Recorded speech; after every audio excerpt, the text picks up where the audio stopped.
2020 ക്രിക്കറ്റിന്റെ വിശ്വകിരീടം അണിഞ്ഞ Indian team പ്രശംസയുടെ നിറകിൽ നിൽക്കുമ്പോൾ വലിയ ആഘോഷങ്ങളില്ലാതെ ശാന്തമായ മുഖത്തോടെ ഒരാൾ മാത്രം ഇതെല്ലാം കണ്ടുനിന്നു. Indian coach Gautam Gambhir. ഗംഭീറിന് ഇത് കിരീട നേട്ടം മാത്രമല്ല, പരിശീലകനായി തനിക്ക് പിഴച്ചിട്ടില്ലെന്ന് അയാൾ അടിവരയിടുക കൂടിയാണ്.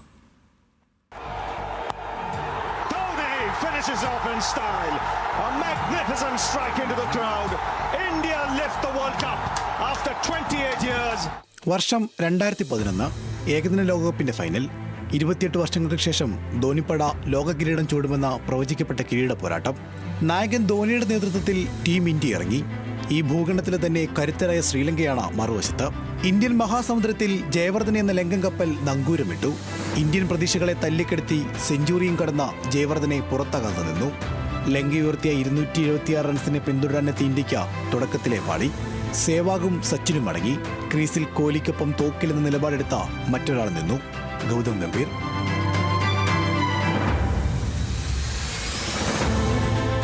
കത്തിക്കയറിയ ഗംഭീർ അന്ന് ലങ്കൻ സ്വപ്നങ്ങളെ തല്ലിക്കെടുത്തി. 97 റൺസിൽ നിൽക്കെ പെരേരെ കടന്നാക്രമിക്കാൻ ശ്രമിച്ച പുറത്തായി. തുടർന്ന് ധോണി യുവരാജും ചേർന്ന മത്സരം വിജയിപ്പിച്ചു. ധോണിയുടെ ലാസ്റ്റ് ബ്ലാസ്റ്റ് ചർച്ചയ്ക്കിടെ സുപ്രധാനമായ ഇന്നിംഗ്സ് വേണ്ടത്ര ചർച്ചയായില്ല. മുറിവേറ്റ ഹൃദയത്തോടെ ഗംഭീർ പിന്നീട് പവലിയനിലേക്ക് ഒതുങ്ങി. ക്രിക്കറ്റ് വിട്ട രാഷ്ട്രസേവനം.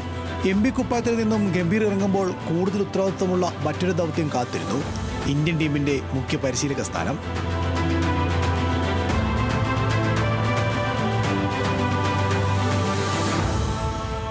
മഹാരഥന്മാരുടെ പിൻഗാമി കസേരയിൽ ഗംഭീറിന് ഇരിക്കപ്പുറതിയുണ്ടായില്ല. വിവാദങ്ങളും കുറ്റപ്പെടുത്തലുകളും ഗംഭീറിന്റെ നേടലായി. ഏറ്റെടുത്ത ചുമതല പൂർത്തിയാക്കാൻ അയാൾ പരിശ്രമിച്ചുകൊണ്ടേയിരുന്നു.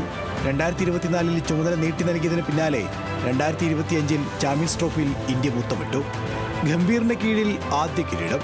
2026 ചരിത്രം തിരുത്തി 2020 വിശ്വകിരീടം നിലനിർത്തുന്ന ടീമായി ഇന്ത്യയെ മാറ്റി.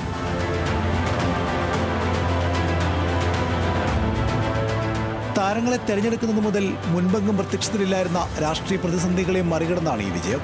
2007 2020 ലോക കിരീടം നേടിയ ടീമിൽ അംഗമായിരുന്നയാൾ ഇന്ന് പരിശീലകനായി ആ കിരീടം രാജ്യത്തിന് സമ്മാനിക്കുന്നു.